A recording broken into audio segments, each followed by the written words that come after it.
بسم الله الرحمن الرحيم لا حول ولا قوة إلا بالله العلي العظيم الحمد لله رب العالمين وصلى الله على سيدنا ونبينا أبي القاسم المصطفى محمد وعلى آله الطيبين الطاهرين لا سيما بقية الله في الأرضين. In the name of Allah, the compassionate, the merciful. We have been reviewing quickly the history of philosophy in the West.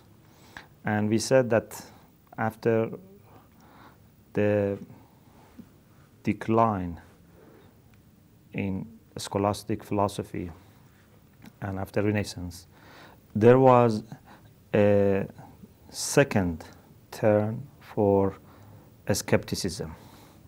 And we said that skepticism is very harmful and it can damage not only religious issues but also scientific matters. Of course, having doubt by itself is not something bad, something shameful. But remaining in the state of doubt and finding no answer, this is not good. So doubt is a good transitory state, not something for ever, something that we can rest at. So if we look at the screen, we would see that,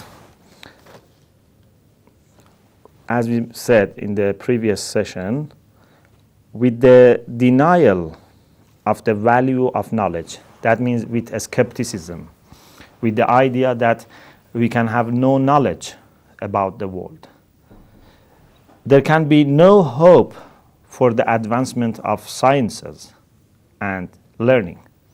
Because a scientist, just if I want to put it very simple, a scientist every day goes to his, for example, lab, to his research room, to university. Why? Because he has a hope that he can know some of the laws of the nature. He can know something new. He can discover something.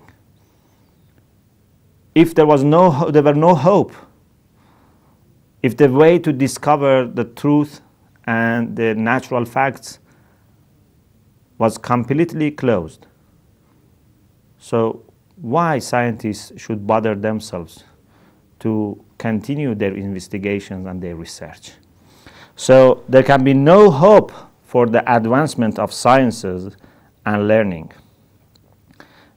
Secondly, there will remain no room for moral values, because moral values are based on the possibility of having some knowledge about what is right and what is wrong, what is good, what is bad, what we should ought to do or ought not to do. So if there were no possibility for knowledge, so moral values also will collapse. And also religious dogmas will collapse. So as we have on the screen, religion also loses its intellectual basis. This is also very important. So with the idea of skepticism, you must say that either I don't believe in religion at all, or my religion is not based on knowledge, on discovering truth. So that means that our religion loses its intellectual basis.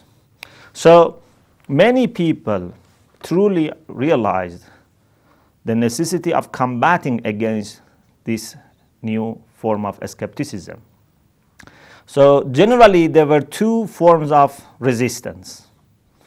One was the attempt made by the church to combat against the skepticism, and the other, the attempt which was made by some philosophers to resist against skepticism. So let's see what was the reaction made by the church and what was the reaction made by some philosophers. The church thought at that period that the best way to get rid of this skepticism is to cut off the dependence of the religious dogmas upon reason, upon intellect, upon intellectual arguments. So they thought to serve religion, we should get a sort of independence for religion. But independence from what? Independence from reason, independence from arguments, from proofs. So they said, to be a faithful person, to be a believer, you are not required to have sound arguments to back up your faith. Even some people said that indeed it's a matter of a strength in your faith if you have no argument for your faith and you still hold onto your faith. And some people said, even if you have arguments against your faith, it's still good. It shows that you are really believing in God. Because although there are arguments against you, you still believe in God. So this is something that you very frequently found among some Christian theologians and also some philosophers of religion known as fideists. We are not going to talk about this issue. It needs to be addressed separately. But anyway, this was one way. So if you look at the screen, we can just sum up it in this way. In reaction to skepticism in the 17th century, the church tended to cut off the dependence of Christianity on reason and science, and fortify religious doctrines through the heart and faith. So you don't need the brain or the mind or intellectual assessment. What is more important is heart, and the faith lies in the heart.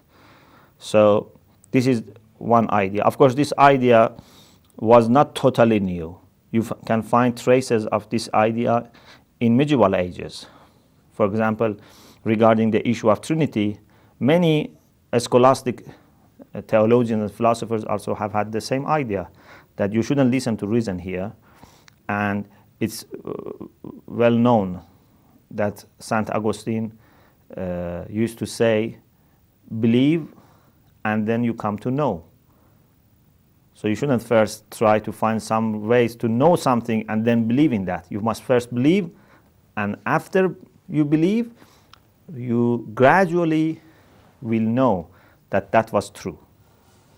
Okay, this was the first reaction. The second reaction, which was made by philosophers, some philosophers, was to seek a firm basis for knowledge and value. So these people thought a strong basis for sciences, for different sorts of human knowledge, especially for experimental sciences and also for values. These are very important issues. So if we want to know the major attempts made at this period, we must refer to a very important French philosopher, and that is Rene Descartes in the 17th century. He's the one who is called as the father of modern philosophy. So the idea of Descartes was to seek to look for some grounds for human knowledge, which is very firm, very strong, and unshakable. And then build upon that. This idea is known as foundationalism. Foundationalism, because there are different currents among philosophers. But one of the most popular ones from the time of Greek philosophers is foundationalism. It means that you first build some foundations for your knowledge. Your foundations may be one proposition, maybe several propositions, and then you build upon those foundations other levels of knowledge. And you must be able to show at each stage that how these propositions depend on the lower propositions and those on the lower. And I mean by lower, more underlying ones. The more you go towards the bottom, the more fundamental, the more basic, the more underlying propositions that you have. Okay, so Descartes was looking for some foundation. He was thinking a lot. He was reflecting a lot. And finally he came to this conclusion, that the best point to start with, to begin with, is to begin with our very doubts. If I doubt about everything, I cannot doubt about my doubt. Because you may doubt about the world around you, you may doubt about the existence of the room, the books, the trees, the flowers, the people around you. Even you may doubt about yourself, but you may not doubt about doubt. Because if you want to doubt about doubt, still it means that you have doubt. So doubt is a very clear and self-evident fact about which no one can have any doubt. So the most basic thing that Descartes thinks to be appropriate to use as foundation for human knowledge is this, that I doubt, therefore I am. This is usually known among philosophers as cogito, the principle of cogito, because in French the famous sentence which Descartes was using was cogito ergo sum. Cogito means I doubt or I think. Ego means therefore, sum means I am. So he was suggesting that because I have doubt, therefore I must be existent. So first, he thought that I cannot have any doubt about my doubt. And secondly, because I have doubt, so I must be there. Because you cannot imagine a doubt without having someone who has doubt. Okay? So if I have doubt, so I must be there. Then he started to build upon these two things in a mathematical way. Because Descartes was thinking that the best way to get rid of doubts is to make philosophy and theology resemble and look like mathematics. In mathematics, you have no doubt, because everything is built upon the foundations, upon the grounds, which are self-evident, which are clear. So he tried to use the same model in philosophy. So mentioning first principle, second principle, third principle, and up to the end. So this was the idea of Descartes. And he caused much more interest in the philosophy and in revitalization of rationalism. Indeed, he is also one of the founders and fathers of rationalism, in the 17th century. And this model was adopted by some other people like Leibniz, the German philosopher, like Spinoza. And these people had the same idea, of course, in different ways, but they all were thinking that we can discover the truth by our reason, and they wanted to save our rational and intellectual ideas. So if you look at the screen, please look at the screen. Okay. So you see that the most important effort of this period, I mean after Renaissance in the 17th century, for resistance against skepticism and for the revitalization of philosophy was that of Rene Descartes, a French philosopher who is called the father of modern philosophy. His famous proposition was cogito, I doubt, therefore I am. Or some people put it in this way, I think, therefore I am. Because if you have doubt, so you must be there, because without being there you cannot have any doubt and you cannot think. Descartes tried to formulate a specific laws of thought similar to mathematical laws. And this is what we call it foundationalism. So foundationalism is very important idea which existed long before Descartes, but Descartes also presented a new form of foundationalism. But let's see whether Descartes was totally successful, entirely successful, or not.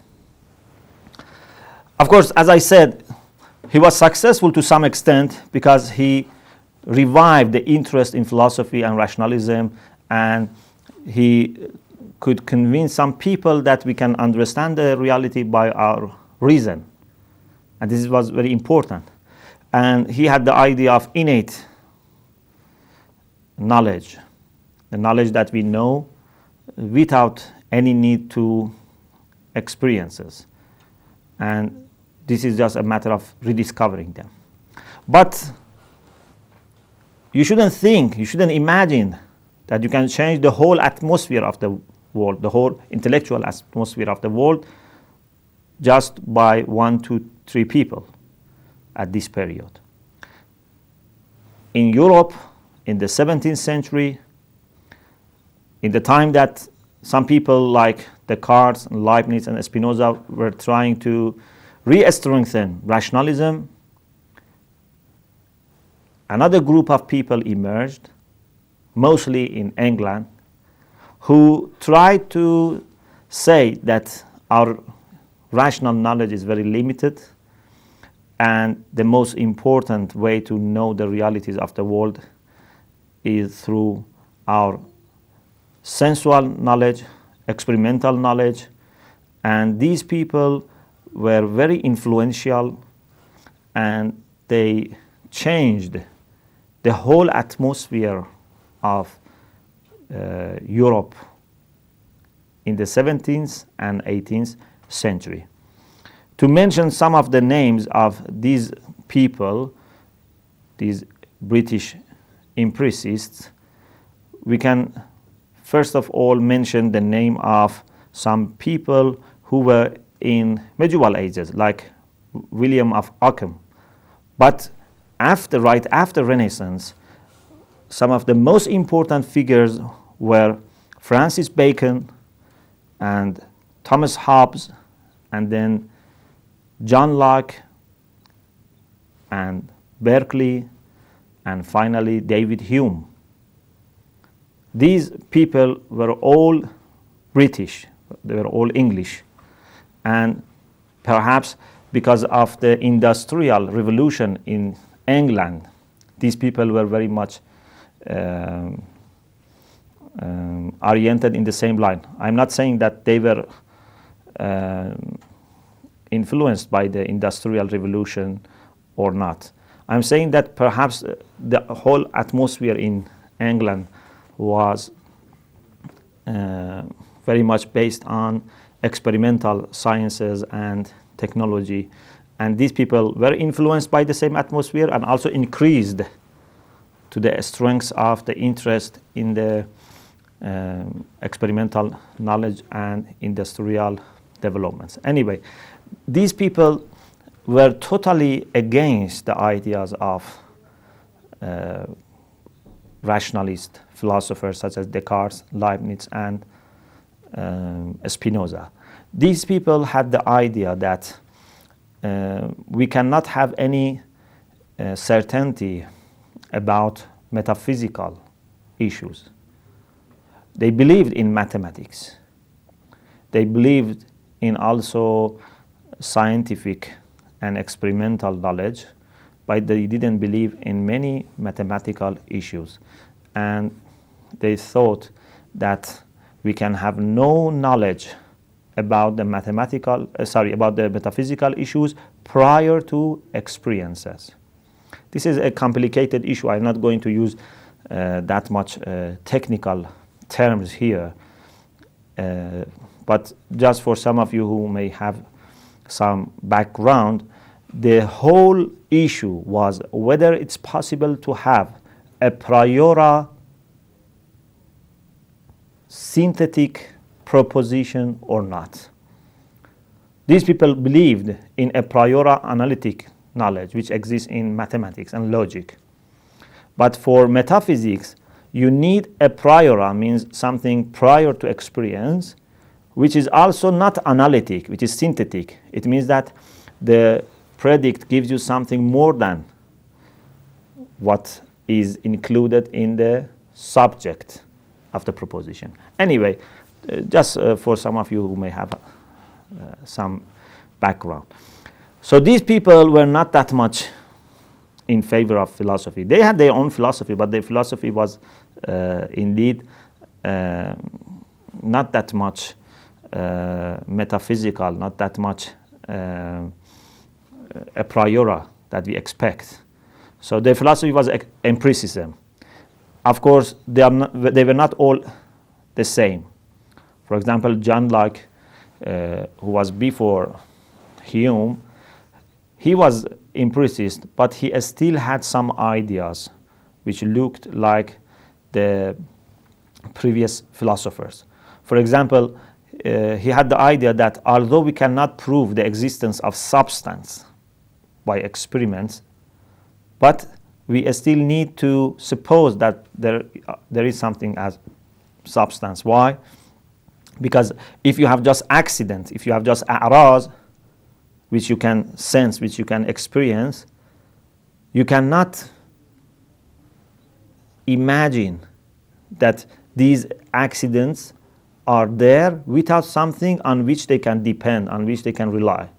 So he was suggesting that although I am not able to prove the existence of substance through my experimental knowledge, but I suppose the existence of substance. So as a supposition which is needed, as a requirement, he believed in the existence of substance.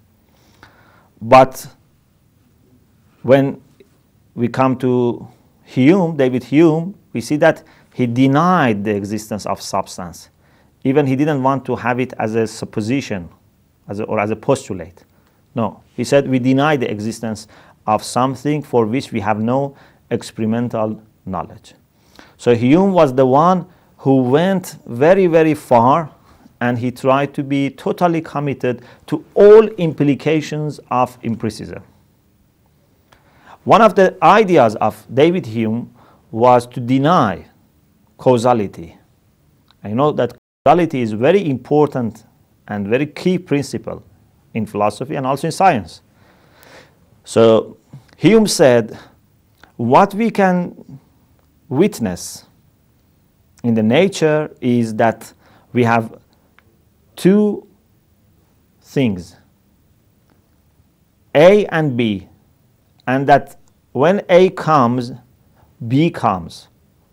For example, when there is a fire, there is a heat, there is warmth. So we see that warmth or heat is preceded by fire. We cannot witness any relation between these two. We cannot witness causality. We cannot sense causality. We don't have any sense that can feel causality. The most we can understand, the most we can witness is just the occurrence of two things together. So he denied the idea of causality and just said that these are two ideas, what we say or call cause and effect. These are just two ideas connected to each other in our minds, to the extent that whenever we imagine the first, the second comes to our mind, or vice versa. But there is no causality. So, as you see, he was very radical, he was very fundamental in his empiricism. And he also denied many religious facts. After these empiricist philosophers, we find that a very famous German philosopher came into the scene, and that was no one other than Immanuel Kant, the famous German philosopher who can truly be considered as one of the people who shaped, who formed, who influenced whole Western philosophy after themselves. So Kant says that I was very much negligent of the facts mentioned by empiricists, to the extent that he says that I was sleeping. And it was Hume who awakened me. The famous sentence which is quoted from Immanuel Kant is this, that it is Hume who awakened me from my dogmatic slumber. So this shows that he was saying that I was very negligent. I was like people who are in the state of sleeping, and it was Hume who awakened me from my dogmatic slumber. Hume proved for me. When I read and studied ideas of Hume, it was known to me. I discovered, I realized that it's not easy to come to certainty. It's not easy to have your dogmas, the ideas that you believe in them and you are certain about them. So Kant was very much affected by the ideas of Hume. Of course, he was not empiricist. Kant had a special idea, and his philosophy is known as critical philosophy. And his idea was to revive rationalism. But many people believe that Kant could not get rid of the ideas of empiricists, especially Hume. So to be able to create a space for our reason and for having a priori synthetic knowledge about the world, Kant said that there are categories of our understanding, and these categories are not taken from outside. So we can be certain about them. These are categories inside our understanding, categories by which our understanding works. So, for example, causality. Causality, as Hume said, cannot be taken from outside. But he said it is something which is built in the structure of our understanding.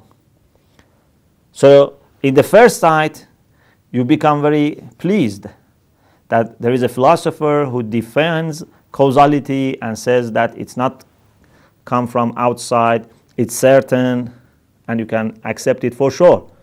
But when you look at it again and you reflect upon it, you see that it's very dangerous, because it means again that there is no causality outside.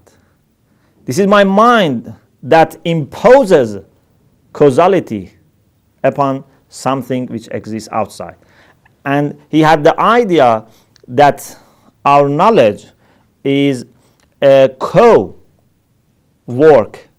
of the reality outside and our mind. And this was the new idea about objective knowledge. So objective knowledge here didn't mean a knowledge which can correspond to the reality outside. It means something that is a co-work, a co-product of my mind and the reality outside. And you should distinguish between nomen and phenomenon. So phenomenon is the way that things look to us, but they are not the same way outside. So outside you have something, then your mind adds something to it, and then that looks in a special way for you. That is phenomenon. Inshallah, in future when we talk about Islamic epistemology, we will talk about this idea more. So Kant had the idea that we can have metaphysics, we can have theology, we can have moral knowledge, but not in the way that medieval philosophers or Greek philosophers or rationalist philosophers were suggesting. His idea was that we must use our knowledge of our mind, of our understanding, to distinguish between two different categories. There is a category of objects that we can know by our theoretical reason. And there is another category which we can discover by our practical reason or practical intellect, whatever you call it. For example, he believed in the existence of God. He believed in the immortality of spirit, of human soul. He believed in free will, but he said none of these can be proved by theoretical reason. These are the things that we understand by our practical reason. So Kant did not deny the existence of God, did not deny morality. He tried to find a secure foundation for them. But he said that's not the reason with which we are used to, the reason which is familiar to us, to philosophers before him, rationalists, Aristotle, and other people. This is just practical reason. Many people believe that we can come to a knowledge about God and morality through both ways. But he said no, only through practical reason. So many people after Kant, they accepted his idea that we cannot come to know God and theology and so on by theoretical reason. They accepted this. But they didn't accept the idea of Kant that we can know God, we can know theology, we can know morality by practical reason. So they totally denied these issues. So they said, okay, Kant, we are thankful to you that you showed us, you proved for us that we cannot know God by theoretical reason. But sorry, we cannot accept this, that we can prove the existence of God by practical reason. So after Kant, because of the philosophical issues that he raised, which were very profound, many people, many Western philosophers, for a long period, have had the idea that there is no way to use our reason in religious issues. Either you must be an atheist, or if you are a theist, someone who believes in God, you must look for some other basis through emotions, through religious experiences, and so on. Of course, there have always been philosophers in the West who have been defending theology and the belief in God in a philosophical way. But many, many people were influenced by the ideas of Hume and then by the ideas of Kant, and they accepted the idea that we cannot prove the existence of God by our theoretical reason, and they didn't accept that we can prove it by our practical reason. Okay, this was a summary of what happened after Renaissance in the 17th and 18th century.